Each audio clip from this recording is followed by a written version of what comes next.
बोलो जगत जननी मैया की जय। बोलो नवदुर्गा की जय। क्षमा प्रार्थना। न मंत्रं नो यंत्रं तदपि च न जाने स्तुतिमहो, न चाह्वानं ध्यानं तदपि च न जाने स्तुतिकथा, न जाने मुद्रास्ते तदपि च न जाने विलपनम्, परं जाने मातस्त्वदरुं शरणं क्लेशहरणम्। विधेरज्ञानेन द्रविणविरहेण लसतया, विधेया शक्ता तव चरणयोर्याच्युतिरभूत, तदेतं सन्तव्यं जननि सकलोद्धारिणि शिवे। कुपुत्रो जायेत क्वचिदपि कुमाता न भवति, पृथिव्यां पुत्रास्ते जननि बहवं सन्ति सरला, परं तेषामध्ये विरलतरलोऽहं तव सुतः। मदीन्योन्यं त्यागं समुचितमिदं नो तव शिवे। कुपुत्रो जायेत क्वचिदपि कुमाता न भवति, जगन्मातस्तव चरणसेवा न रचिता। न वा दत्तं देवि द्रविणमपि भूयस्तव मया, तथापि त्वं स्नेहं मयि निरूपं यत् कुरुषे।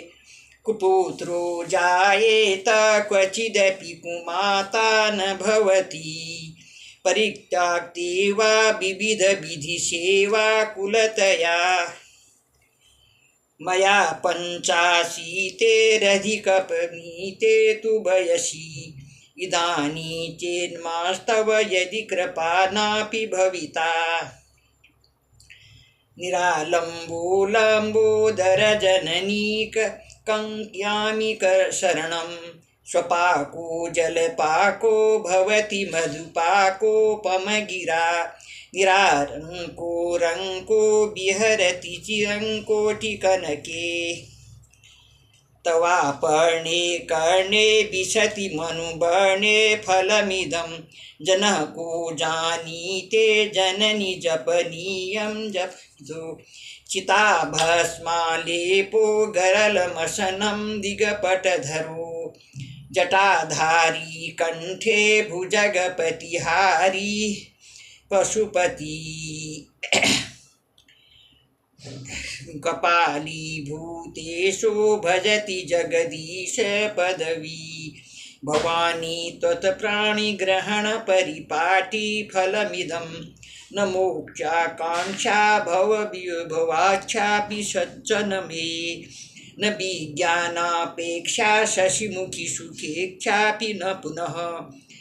अतस्त्वा संज्ञाचे जननि जननं यातु मम वे, मृडानि रुद्राणि शिव शिव भवानीति जपतः। नाराधितासि विधिनां विविधोपचारे किं कृतं, सोऽपि श्यामे त्वमेव यदि कञ्चित् नाथे कृते, कृपामुचितं परं तथैव। सुमग्न स्मरण धीर्य करोमि दुर्गे करुणाक्षेति, यं मम भावेष्टा सुधातृषाणां जननी स्मरन्ति जगदम्ब विचित्र मंत्र की, परिपूर्ण करुणास्ति चिन्मयी। अपराध परंपरा परम नहीं माता समुच्यते सुतम, मत मत मत मत्व पातकी नास्ति पापाग्नि त्वस्ता नहीं। एवं गाता महादेवी यथा योग्यम तथा कुरु। हे माँ,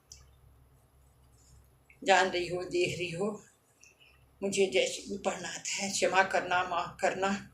जय बोलो जगत जननी मैया की जय। या देवी सर्वभूतेषु मातृरूपेण संस्थिता, नमस्तस्यै नमस्तस्यै नमस्तस्यै नमो नमः। या देवी सर्वभूतेषु बुद्धिरूपेण संस्थिता, नमस्ते नमस्तस्यै नमो नमः।